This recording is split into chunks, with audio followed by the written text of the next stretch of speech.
Terasa mimpi, tapi nyata bahwa kami sudah tiba di Guni-Bisau, negara yang sudah lama didoakan. Kami tiba di rumah misi pada tengah malam dan suasana dalam keadaan gelap gulita. Anak kami secara spontan bertanya kepada kami, "Mama, kenapa kok gelap? Tolong nyalakan lampunya biar terang." Tetapi tidak ada lampu. Akhirnya suami saya menghibur dia dengan berkata, "Tunggu saja, sebentar lagi matahari akan terbit. Nanti akan terang benderang lagi dan tidak perlu lampu. Karena itu, istirahat saja dulu ya." Ketika pagi hari dia bangun, sekelilingnya sudah terang. Lalu dia bertanya, "Mama, di mana TV-nya? Aku mau nonton Disney Junior, tapi TV kok nggak ada?" Lama dia baru paham bahwa dia berada di tempat yang berbeda dengan Jakarta. Tidak ada listrik, tidak ada TV, apalagi wifi. Tapi puji Tuhan, dia dapat beradaptasi dan akhirnya terbiasa menerima perubahan tersebut. Saya dan suami juga belajar beradaptasi dengan lingkungan yang baru, orang-orang baru, iklim yang berbeda, dan belajar bahasa yang baru. Memang tidak mudah, tetapi ada pertolongan dari Tuhan yang selalu cukup. 4 bulan kami tinggal di ibu kota, dan bulan kelima kami harus pindah ke desa Kasine untuk melanjutkan belajar bahasa sekaligus melihat pelayanan yang ada di sana. Anak kami juga mulai memiliki teman-teman dan dia senang mencari kepiting di pantai pada sore hari. Semua berjalan normal sampai suatu hari di bulan kedua, anak kami tiba-tiba sakit setelah kami bawa kunjungan ke rumah warga. 2 hari minum paracetamol, panasnya tidak turun-turun dan akhirnya kami bawa ke klinik terdekat untuk pemeriksaan malaria. Puji Tuhan, hasilnya negatif. Tapi yang mengherankan, panasnya semakin hari semakin naik dan tubuhnya semakin lemah. Dokter mengatakan dia memiliki gejala malaria dari hasil tes negatif. Dokter menyarankan agar anak kami dibawa ke kota saja untuk pemeriksaan yang lebih baik. Tetapi masalahnya, perjalanan ke kota juga tidak mudah karena jauh. Jalannya rusak dan angkutan umum hanya masuk 3 kali seminggu. Ditambah lagi sedang musim hujan.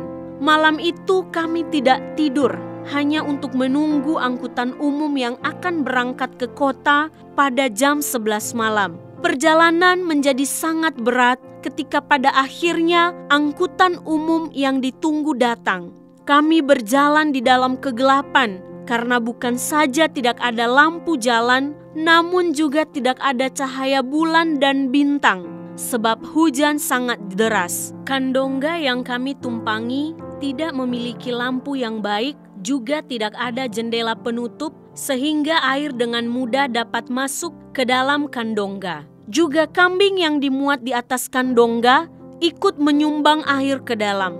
Malam itu terasa sangat sedih. Anak kami yang demam menggigil, terbaring di kursi di antara saya dan suami.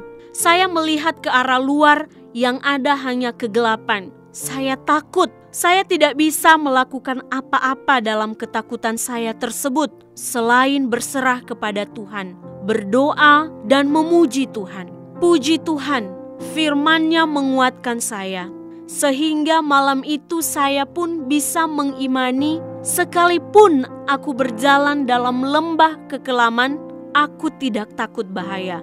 Sebab Engkau besertaku, gadamu dan tongkatmu itulah yang menghibur aku. Firman ini sungguh menguatkan dan memberikan ketenangan kepada saya. Sehingga perjalanan yang tadinya serasa sebuah kesesakan, tetapi akhirnya penghiburan yang dari Tuhanlah yang sungguh saya rasakan. Tuhan hadir malam itu, ada di antara kami, sehingga saya boleh tenang. Akhirnya jam 10 pagi kami sampai di sebuah klinik di kota. Anak kami langsung diperiksa dan hasilnya tetap sama, negatif malaria. Dokter tersebut memberikan banyak penjelasan kepada kami, tapi kami tidak terlalu mengerti karena dia hanya bisa berbahasa Portugis, sedangkan kami tidak bisa berbahasa Portugis. Bahasa Kreol juga masih belajar dan belum ada yang bisa mendampingi kami pada saat itu. Kami bingung di situ, tapi sedikit yang kami mengerti bahwa dokter menyarankan dia diberikan obat malaria sebagai upaya pencegahan karena menunjukkan gejala, walaupun hasil tesnya negatif. Dan kami setuju.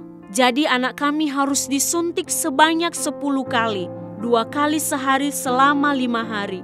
Puji Tuhan, akhirnya dia pulih dan selama 7 tahun kami melayani di Guinea-Bissau, dia belum pernah sakit malaria. Puji Tuhan untuk pertolongan dan perlindungannya atas hidup anak kami. Dialah gembala kami yang tidak pernah meninggalkan kami. Ia membaringkan kami di rumput yang hijau, membimbing kami ke air yang tenang, menyegarkan dan menuntun kami, sehingga sekalipun kami berjalan dalam lembah kekelaman, kami tidak takut, sebab Tuhan berserta kami.